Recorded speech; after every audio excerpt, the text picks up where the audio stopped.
प्राचीन भारत का समय था। एक विद्वान और शिक्षक जिसका नाम चाणक्य था तक्षशिला विश्वविद्यालय में पढ़ाते थे। वह राजनीति, अर्थशास्त्र और सैन्य विज्ञान के जाता। उनके जीवन का एक उद्देश्य था अन्याय और भ्रष्टाचार को समाप्त करना। एक दिन उन्हें पता चला कि नंद वंश का राजा धनानंद अपनी प्रजा पर अत्याचार कर रहा है। चाणक्य ने निश्चय किया कि वह इस अन्याय को समाप्त करेंगे। चाणक्य धनानंद के दरबार में पहुंचे और राजा को उसकी अन्यायपूर्ण नीतियों के लिए चुनौती दी। लेकिन धनानंद ने उन्हें अपमानित कर दरबार से बाहर निकाल दिया। अपमान का घूंट पीकर चाणक्य ने संकल्प लिया कि वह धनानंद को सिंहासन से हटाकर ही दम लेंगे। उनके दृढ़ निश्चय और ईमानदारी ने उन्हें कभी हार मानने नहीं दिया। एक दिन चाणक्य को एक युवा लड़का मिला जिसका नाम चंद्रगुप्त था।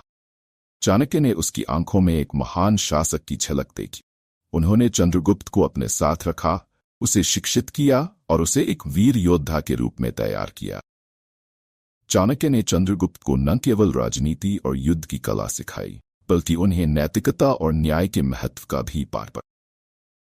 जब चंद्रगुप्त पूरी तरह से तैयार हो गए तो चाणक्य ने नंदवंश के खिलाफ युद्ध छेड़ने का निर्णय लिया। ये युद्ध आसान नहीं था। कई बार ऐसा लगा कि वे हार जाएंगे, लेकिन चाणक्य की नीतियों और चंद्रगुप्त की वीरता ने उन्हें हमेशा जीत दिलाई। अंततः चाणक्य और चंद्रगुप्त ने धनानंद को हरा दिया और मौर्य साम्राज्य की स्थापना की। राज्य की स्थापना के बाद चाणक्य ने चंद्रगुप्त को शासन की नीतियां सिखाईं। उन्होंने अर्थशास्त्र नामक एक ग्रंथ लिखा जिसमें शासन, राजनीति और समाज के विभिन्न पहलुओं पर उनके विचार थे। ये ग्रंथ आज भी प्रशासन और नीति निर्धारण के लिए मार्गदर्शक है। चाणक्य की नीतियां हमेशा सच्चाई, ईमानदारी और न्याय पर आधारित थी। उन्होंने चंद्रगुप्त को सिखाया कि राज्य को सफल बनाने के लिए प्रजा का कल्याण सबसे महत्वपूर्ण है। चाणक्य के जीवन का अंतिम हिस्सा शांतिपूर्ण रहा।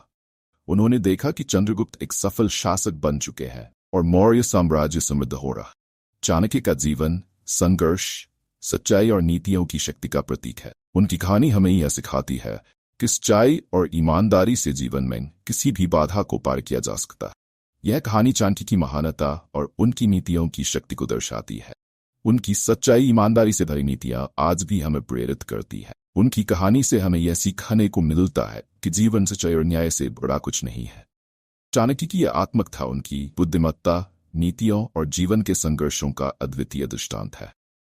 उनकी नीतियों ने न केवल मौर्य साम्राज्य को सफल बनाया, बल्कि आने वाली पीढ़ियों को भी मार्गदर्शन दिया। चाणक्य की यह आत्मक था उनके दृढ़ संकल्प, ईमानदारी और नीतियों की शक्ति को दर्शाती है। उनकी सच्चाई और न्यायप्रियता ने भारतीय इतिहास को नया मोड़ दिया। उनके जीवन से हमें यह सीखने को मिलता है कि सच्चाई और ईमानदारी से किसी भी मुश्किल को पार किया जा सकता। उनकी कहानी हमेशा हमें प्रेरणा देती रहेगी।